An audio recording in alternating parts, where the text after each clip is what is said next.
தினேஷ் லட்சுமணன் டைரக்ஷன்ல ஐஸ்வர்யா ராஜேஷ், அர்ஜுன், வேல ராமமூர்த்தி, லோகு நடிப்புல வெளியா இருக்கிற தீயவர் கொலை நடங்க படம் எப்படி இருக்குன்னு இந்த வீடியோல பார்க்க போறோம். முகத்தை மறைச்சிட்டு ஒரு கருப்பு உடையில சிலரை கொலை செய்யறான் ஒரு மர்ம மனிதன். அந்த வழக்க விசாரிக்கிறாரு போலீஸ் இன்ஸ்பெக்டரான அர்ஜுன். சென்னையில உள்ள ஈகல் அபார்ட்மெண்ட்டுக்கும் இந்த கொலைக்கும் தொடர்பு இருக்கு அப்படிங்கறத அவர் கண்டுபிடிக்கிறாரு.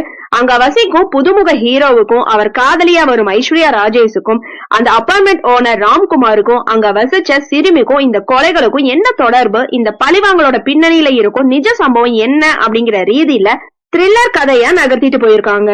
குழந்தைகள் ஸ்கூல்ல டீச்சரா வேலை செய்யும் ஐஸ்வர்யா ராஜேஷ் தீயவர்கள் குலை நடுங்குற அளவுக்கு என்ன செஞ்சாரு, அந்த தீயவங்க என்ன செஞ்சாங்க, போலீஸ் இன்ஸ்பெக்டரான அர்ஜுன் அந்த குற்றவாளிகளை கண்டுபிடிச்சாரா இல்லையா அப்படிங்கறதான் தீயவர் குலை நடுங்க படத்தோட கரு. எழுத்தாளர் லோகு என்பவர் கொடூரமா கொலை செய்யப்படுவதிலிருந்து கதை ஆரம்பிக்குது. அடுத்து வரும் விசாரணை, அடுத்தடுத்த கொலைகள், அர்ஜுனோட சந்தேகம், ஐஸ்வர்யா ராஜேஷ் கேரக்டர் என ஆரம்பத்துல கதை ஓரளவுக்கு வேகமா நகர்ந்துட்டு போகுது. முற்பாதியில ஸ்கூல் டீச்சரா அமைதியாவே வந்துட்டு போறாங்க ஐஸ்வர்யா ராஜேஷ். இடைவெளிக்கு அப்புறம் அவரோட கேரக்டர் மாறுது. அவருக்கும் அந்த ஸ்பெஷல் சைல்டு அனிமாவுக்கும் இருக்கிற பாசம், தவிப்பு, கோபம் என அவர் நடவடிக்கை மாற வேறு முகத்துக்கு மாறி போறாங்க.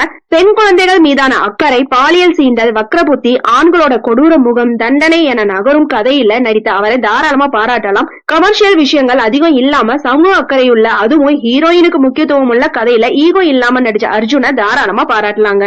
அர்ஜுன் சம்பந்தப்பட்ட விசாரணை காட்சிகள், அந்த குழந்தைகள் சம்பந்தப்பட்ட சில சீன்கள் தான் படத்தை தாங்கி பிடிச்சிருக்குன்னு சொல்லலாம். அர்ஜுனோட லிப்ட் சண்டை, கிளைமேக்ஸ் சண்டை, வழக்கு மீதான ஆர்வம் பரபரன்னு கொண்டு போயிருக்காங்க. கொலைக்கான காரணத்தை அவர் கண்டுபிடிக்கும் விதமும் கொலையாளிகளை நெருங்கும் விதமும் வேகமா நகர்ந்துட்டு போகுது. முற்பாதியில டீச்சரா வரும் ஐஸ்வர்யா ராஜேஷ்க்கும் இன்னும் வலுவான சீன்கள் வச்சிருக்கலாமோ அப்படின்னு தான் தோணுச்சு. அதே போல கிளைமேக்ஸ்லயும் இன்னும் உணர்ச்சி பூர்வமான காட்சிகள் வச்சிருக்கலாம். பல இடங்கள்ல சும்மா வந்துட்டு போறாங்க, சில வசனம் மட்டும் பேசுறாங்க. அவர் கேரக்டரை இன்னும் உணர்வுபூர்வமா காமிச்சு இருக்கலாமோ அப்படிங்கிற ஃபீல் வந்தது. கிளைமேக்ஸ் மட்டும் சிறப்பா இருக்கு. ஐஸ்வர்யாவின் நடவடிக்கைகளுக்கு ஆதரவு கொடுக்கிற கேரக்டர்ல வரும் வேல ராமமூர்த்தி மனசுல நிக்கிறார்னே சொல்லலாம். அப்புறம் அந்த குழந்தை அனிகாவோட நடிப்பு, அவரோட கேரக்டரோட பின்னணி உருக்கமா இருக்கு. எழுத்தாளராக வரும் லோகு, ஆபீசராக வரும் தங்கதுரை, குழந்தையின் அம்மா அபிராமி, குழந்தையை கவனிக்கும் பிரியதர்ஷினி, ராம்குமார் என மற்ற கேரக்டர்களும் ஓகேவா இருக்கு.